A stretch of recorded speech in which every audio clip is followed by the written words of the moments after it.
What's up, guys? Welcome back to another episode of Mind Something. If you're new here, my name is Jake, and in today's video, it's Halloween. That's right, it's Monday, October 31st, 2022, and I'm stoked. I love Halloween. I hope you guys had an awesome weekend. We got a lot of things to cover, so I'm going to go ahead and jump into it. But before we do me a favor, hit that like, and if you haven't already subscribed, man, we are so close to 1,000 subscribers, and I am super excited to hit that number. So if you haven't already hit the subscribe, what are you waiting for, man? Just do it. I'm going to keep bringing great content. So first thing I want to talk to you guys about is, do you remember maybe 2 months ago, I started talking about Hiveon going through some transitions because Ethereum was switching to proof of stake, and I suspected that they would lose a lot of revenue if they didn't pivot in some way. And then shortly after, they announced that they were going to launch several different pools. Now, of course, we have a Raven pool now, which is great, but I just wanted to remind everybody, we're still waiting on an Ergo pool. And this was announced like, I think August 16th. Yeah, August 16th. And still no word on this Ergo pool. And this was prior to Ergo having, issues with their difficulty. We kind of all speculated that it might be a problem, but, I think we're past that now. So, HiveOS, if you're listening, where's the Ergo pool? Still waiting. Anyway, next, let's take a look at DJ Mines. If you guys didn't catch his videos, he was live streaming playing GTA 5 with Neoxa. So, play to earn. I'm super excited about this, man. I think this is the way of the future, and if you haven't already watched his videos, let's get out there and support him. And if you've played, I really would like to know. Do me a favor, leave a comment down below. Let me know what the experience was like and what you guys think of this play to earn on GTA 5. Super interested. I think Neoxa has a very bright future, and they are on the right path, getting the right games in there. And if there's other games that you think they should be working on, do me a favor, leave a comment down below and let's talk about it. Next, I wanted to talk about Radiant finally just blowing past Hivecoin in the vote to get listed on Exbitron. I think the last time I covered this was maybe about a week ago, and they were behind Hivecoin by a couple of thousand votes, and just out of nowhere, look at this, 41,318 votes for RXD and 23,951 for Hivecoin, which is basically where they are about a week ago. So, man, congratulations to Radiant. There's only 1 day and 13 hours left at the time of recording, which is a little after midnight. So I guess, yeah, technically it is Halloween right at this very moment. So diving in a little bit further into Radiant, I just wanted to take a look at the price with you guys. And obviously we've had quite a bit of action over the last week or so. The whole market is pumping, and we're kind of retesting some of those resistance levels at the moment. But yeah, Radiant has very, very low trading volume. It's currently on textbit.io. Looks like it's about to get listed on Exbitron. But with this low of volume, it's very easy to see significant gains or losses on this particular coin. But surprisingly, the hash rate on Radiant has stayed pretty stagnant, which I think is awesome personally, because I'm still mining it. In fact, I've got the whole farm on it right now. I've even turned up some of my efficiency to accumulate more of the coin, because the profit ratio in regards to how much power I'm burning, it isn't that bad. Let me show you guys. There's actually a profitability calculator out here. So my farm has 21.47 gigahash, so 21,470, that's 21,470 megahash, and we are using roughly about 2,800 watts.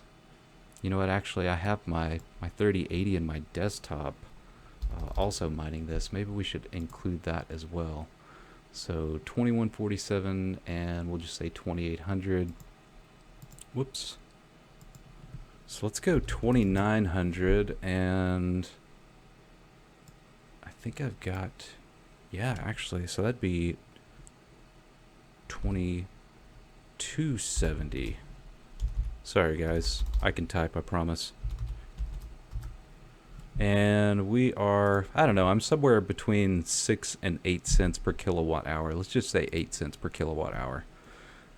So, yeah, bringing in about $10 in revenue per day, burning about $5.57 in electricity, with a profit of $5.14 per day. So, yeah, man, this particular coin is still profitable. I don't know, what you're mining. I'm assuming you're speculating that whatever you're mining is going to go up significantly. But if you were mining this and exchanging it for the coin that you'd prefer, you'd be doing much better. But I'm hoping that you don't. I'm hoping the difficulty still remains to be low. And let's go ahead and take a look at the difficulty right now. So at the moment, we're at about almost 20 terahash here.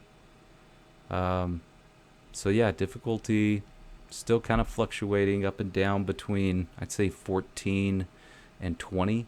But yeah, it's still profitable. So if you haven't moved over there yet, maybe join the Radiant Discord. There's a lot of helpful people out there, and you can get pretty efficient on this. And I like the fact that you can adjust your overclocks to be extremely efficient while still accumulating quite a bit of coin.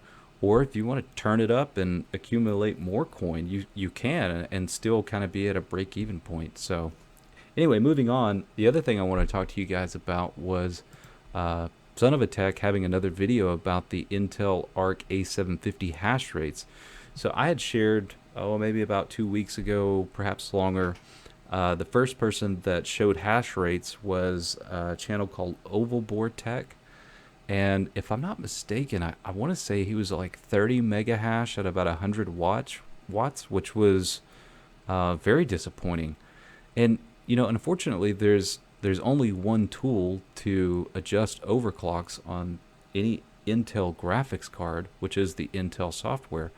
And it doesn't give you a whole lot of options.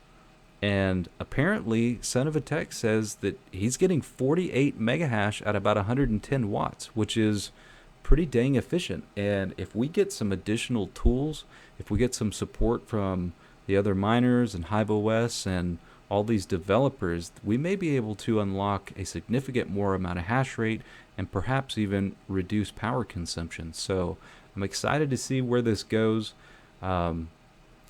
From what Son of a Tech was saying yesterday in this video, the A770 is basically the same on memory algorithms. So we're not going to see any significant increase on something like Ethereum or ETH Classic or anything that's a memory intensive algorithm, but it will have a stronger core. So we may see an increase on core intensive algorithms like Radiant or like Caspa, maybe even Flux. But I guess the jury is still out, and I'm excited to see what these GPUs can do.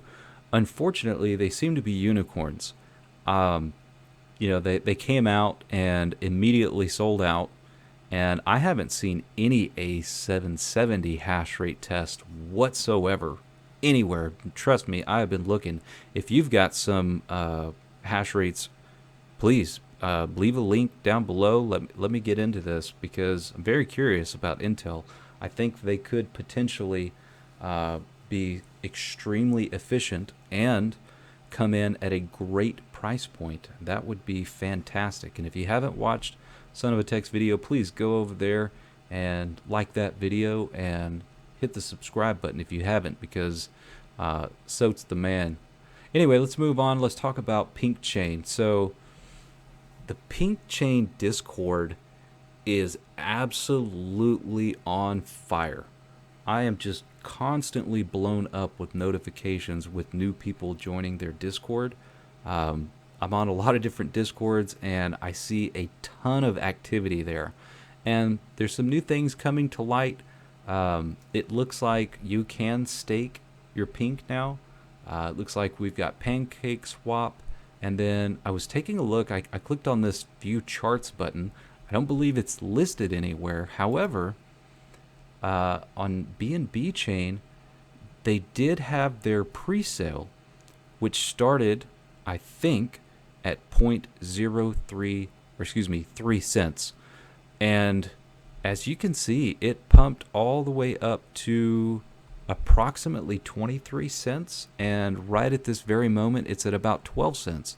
And this is prior to any listing. So, there really could be something to Pinkchain. I honestly have seen some red flags. I don't want to get too far into this. I don't want to throw anybody under the bus, but if you do get into this, be very, very careful, guys. This is it's brand new, and there's a lot of unanswered questions that I have, and as I get answers to those questions, I will continue to share them. But with it being an ETH algorithm, obviously you're going to know what your overclock should be. All of the different miners out there should support, mining Ethereum. So, yeah, I mean, I don't know what to say about this. The jury's still out. I'm just going to continue to monitor it. I collected my bag. I haven't mined since, and I think I got roughly 16 or 17 pink within a few hours, and then of course the difficulty just exploded and everybody moved over to it, which is very interesting that there was so many miners that moved over to this so quickly. I mean, it didn't take very long.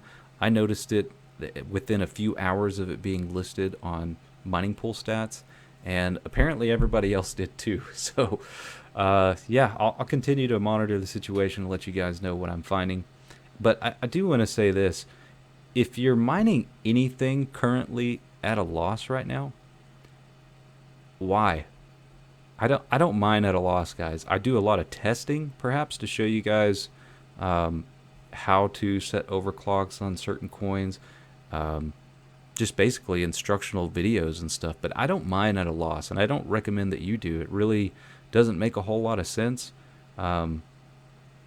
Having said that, if you're paying more than probably 6 or 7 cents per kilowatt hour, Radiant would be the only thing that would be profitable for you. And I think once you get to about 10 or 12 cents per kilowatt hour, even that's not profitable anymore. So if you are mining at a loss, just stop, and whatever money you would spend on mining or electricity for mining, just put that towards more hash power. If you're that bullish on a project, buy the coin. And if you're not particularly bullish on any particular project, then put that money towards buying new equipment or anything other than just losing money. I don't know. Just doesn't make much sense to me, guys. So don't do that. Also, I did want to talk to you guys about my solar system here. So let me see if I can pull up our day chart.